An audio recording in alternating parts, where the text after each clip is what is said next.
Hello friends, कैसे हो आप सभी। उम्मीद करता हूँ कि सब बहुत अच्छे होंगे। नीट 2025 काउंसलिंग को लेकर के नए रूल आ चुके हैं। काउंसलिंग शुरू कब से होने वाली है और साथ में सरकार ने ऐसा तोहफा दिया है, मतलब कि इस नए रूल से सभी को फ़ायदा होने वाला है और कोई भी सीट खाली नहीं रहने वाली है।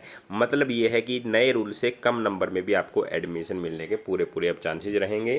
तो दोस्तों, इस वीडियो को शुरू करने से पहले आप सभी से रिक्वेस्ट है, चैनल को सब्सक्राइब करें, वीडियो को लाइक करें और अपना प्यार कमेंट सेक्शन में हमेशा ऐसे ही बनाए रखें। तो चलिए बिना देर के वीडियो को शुरू करते हैं और सबसे पहले जानते हैं काउंसलिंग की पूरी प्रोसेस। और उसके बीच में हम आपको कुछ ऐसे रूल जो अब की बार चेंज हुए हैं उनके बारे में डिटेल में समझाएंगे और बिल्कुल ईजी लैंग्वेज हिंदी में। तो चलिए वीडियो शुरू करते हैं। सबसे पहले दोस्तों बात यही आ जाती है कि काउंसलिंग कब शुरू होती है।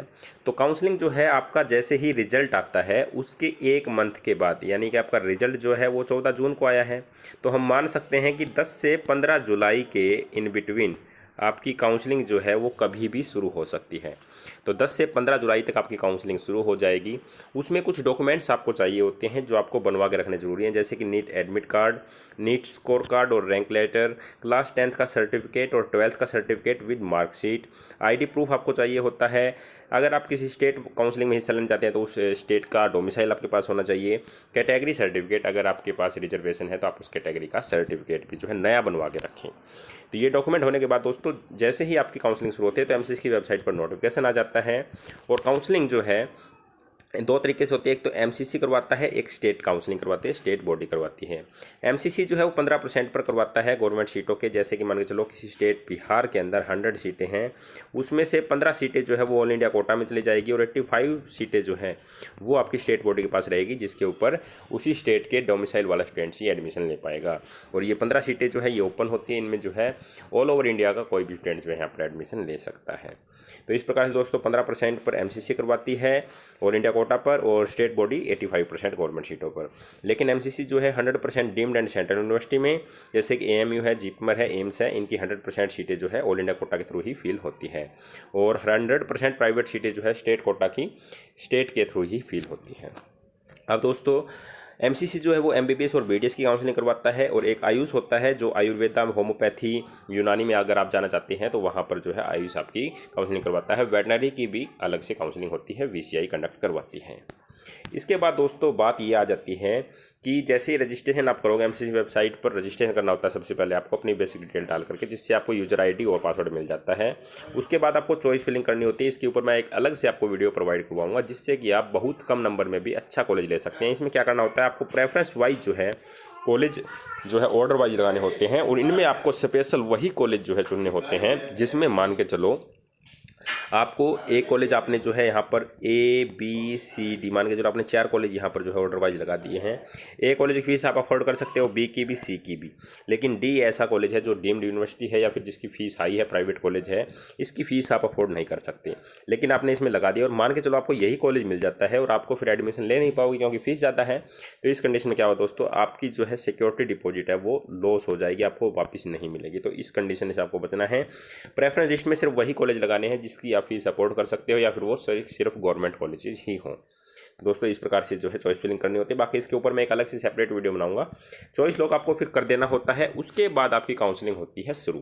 काउंसलिंग चलती कैसे है, सबसे पहले होती है ऑल इंडिया कोटा राउंड 1, फिर स्टेट राउंड 1, फिर ऑल इंडिया कोटा राउंड 1, फिर स्टेट राउंड 2, फिर ऑल इंडिया कोटा राउंड 2, फिर स्टेट राउंड 3, फिर all India quota state round 1, फिर स्टेट राउंड 1। इस प्रकार से आपकी जो है काउंसलिंग चलती है। अगर सारी सीट फिल हो जाती है तो ठीक है, नहीं आगे भी यही प्रोसीजर दोबारा से चलता है। अब दोस्तों मेन बात क्या आती है कि इनकी फ़ीस वगैरह कितनी होती है। तो सेंट्रल यूनिवर्सिटी और 50% ऑल इंडिया कोटा के लिए अनरिजर्व कैटेगरी की जो फीस है वो 1000 रुपये होती है और बाकी कैटेगरी के लिए 500 रुपये होती है। अब दोस्तों ये फीस आपकी रिफंडेबल नहीं होती, लेकिन एक होता है सिक्योरिटी डिपॉजिट जो आपको साथ में देना होता है।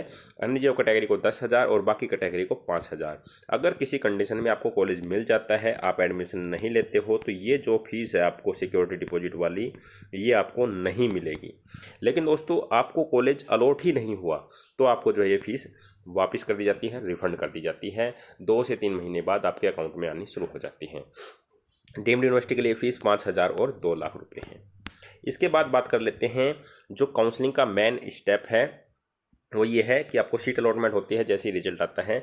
तो मान के चलो राउंड 1 है, उसमें कुछ केस बन रहे हैं, जैसे कि आपको जो है वहाँ पर सीट अलॉट हो गई और आपने जो है एग्जिट कर लिया, आपने उसको देखा ही नहीं कि मैं तो अगले राउंड में जाना चाहता हूँ, एक तो सीधा अगले राउंड में चले जाइए।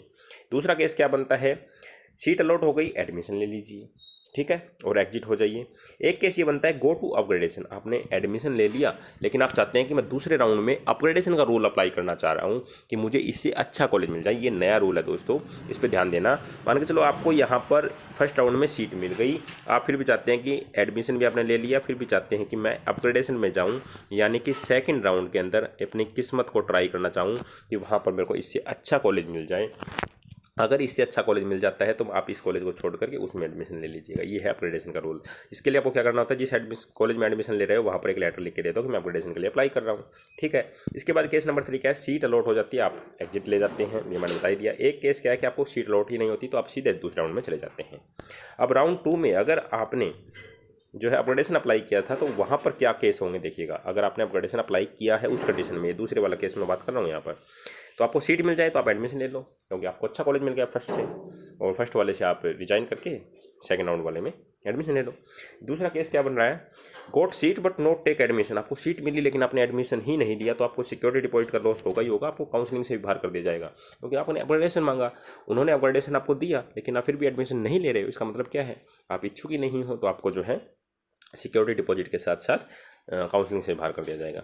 तीसरा केस क्या, आपको जो है डिड नॉट गेट सीट, आपको सीट ही नहीं मिली तो आपको जो फर्स्ट राउंड में सीट मिली थी वो आपको जो है मिल जाएगी और आप जो उस पर एडमिशन लेके रखिएगा, अपना जो कंटिन्यू रखिएगा। अदर क्या केस बन रहे हैं दोस्तों, ये कि गोट सीट, आपको मान के चलो रिफंड अपग्रेडेशन वाला रूल नहीं है, फर्स्ट में सीट नहीं मिली, सेकंड में मिल गई सीट तो एडमिशन ले लीजिए और एग्जिट हो जाइए। या फिर सीट ही नहीं मिली तो आप जो है राउंड 3 में चले जाइए।